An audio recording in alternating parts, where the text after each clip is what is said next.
Assalamualaikum warahmatullahi wabarakatuh. Teman-teman, sudah siap belajar hari ini? Masih bersama Ustazah Irfi di pembelajaran IPA tema 2. Kali ini kita akan belajar tentang gangguan pada sistem pernapasan manusia. Selamat belajar!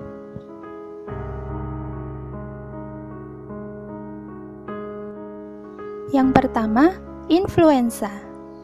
Penyakit ini disebabkan oleh virus dan menular lewat udara. Biasanya ditandai dengan demam, bersin-bersin, hidung keluar lendir, sakit kepala, tenggorokan kering dan sakit, penciuman berkurang, serta badan lemas. 2. Flu burung. Disebabkan oleh virus H5N1 yang biasanya menyerang unggas, yang kemudian mampu menyebar ke hewan lain, juga manusia. Virus ini dapat menular melalui udara ataupun kontak melalui makanan, minuman, dan sentuhan.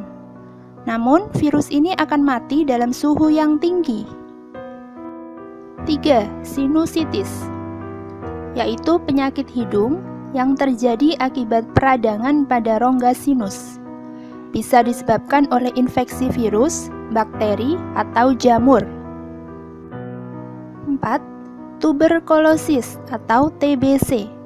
Penyakit ini biasanya menular melalui udara yang tercemar dengan bakteri Mycobacterium tuberculosis yang dilepaskan pada saat penderita TBC batuk.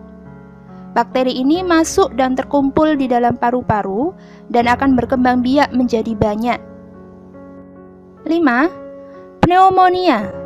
Disebut juga radang paru-paru atau paru-paru basah, sebab paru-paru bisa saja dipenuhi air, lendir, atau nanah.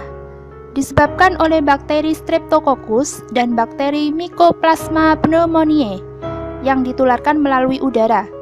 Gejalanya batuk berdahak dengan dahak kental dan berwarna kuning, sakit pada dada, sesak napas, juga disertai demam tinggi. 6. Emfisema, yang disebabkan karena hilangnya elastisitas alveolus. Pada penderita emfisema, volume paru-paru lebih besar dibandingkan dengan orang yang sehat karena karbon dioksida yang seharusnya dikeluarkan dari paru-paru terperangkap di dalamnya. Gejalanya sesak napas dalam waktu lama, nafsu makan dan berat badan menurun. 7. Asma, yaitu gangguan pada organ pernapasan berupa penyempitan saluran pernapasan akibat reaksi terhadap suatu rangsangan tertentu. Faktor utama penyebab asma adalah keturunan, lingkungan, infeksi saluran pernapasan, dan alergi. Hal yang dapat memicu asma antara lain serbuk sari bunga, debu, bulu binatang, asap, udara dingin, dan olahraga. 8. Kanker paru-paru. Kanker tumbuh di paru-paru dan dapat menyebar ke bagian lain. Penyebab utamanya adalah asap rokok yang mengandung banyak zat beracun, radiasi radioaktif, bahan kimia beracun, dan faktor keturunan. Gejalanya batuk, sakit pada dada, sesak napas, batuk berdarah, mudah lelah, dan berat badan menurun. 9. Bronkitis, yaitu peradangan pada bronkus yang disebabkan oleh virus, bakteri, atau menghirup asap rokok dan kendaraan.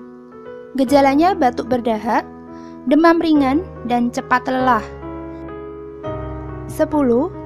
Infeksi saluran pernapasan atas. Penyebabnya adalah virus atau bakteri.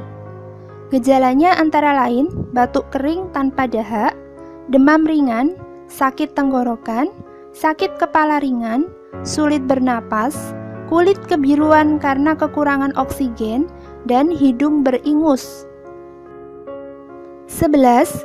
Difteri, merupakan infeksi menular disebabkan oleh bakteri yang menyebar melalui partikel di udara dan benda yang terkontaminasi. Gejalanya berupa sakit tenggorokan, demam, batuk, dan terbentuk lapisan di amandel serta tenggorokan. 12. Gangguan indera penciuman. Anosmia, tidak dapat mencium bau sebagian atau sama sekali. Dinosmia, merasa selalu mencium bau yang tidak sedap. Parosmia, adanya bau tertentu yang tercium sebagai bau yang lain. Pantosmia, adanya bau tertentu yang tercium, padahal tidak ada benda yang mengeluarkan bau tersebut. 13. Faringitis, yaitu suatu penyakit peradangan yang menyerang faring. Radang ini bisa disebabkan oleh virus atau kuman pada saat daya tahan tubuh lemah. 14. Pleuritis, yaitu radang pada selaput pembungkus paru-paru atau pleura. Penyebabnya adalah infeksi virus, bakteri, maupun jamur. Kondisi ini menyebabkan penderitanya merasa nyeri dada yang menusuk, terutama ketika bernapas. Selanjutnya, COVID-19, penyakit saluran pernapasan yang saat ini menyebar di seluruh dunia. COVID-19 dapat menyebar terutama dari orang ke orang melalui percikan dari hidung atau mulut yang keluar saat orang yang terinfeksi batuk, bersin, atau berbicara. Gejalanya demam, batuk pilek, gangguan pernapasan, sakit tenggorokan, letih, dan lesu. Oke teman-teman, itulah penjelasan tentang beberapa gangguan yang bisa terjadi pada sistem pernapasan manusia. Semoga penjelasan ini bisa membuat kalian semakin paham. Kita ketemu di pembelajaran selanjutnya ya. Assalamualaikum warahmatullahi wabarakatuh.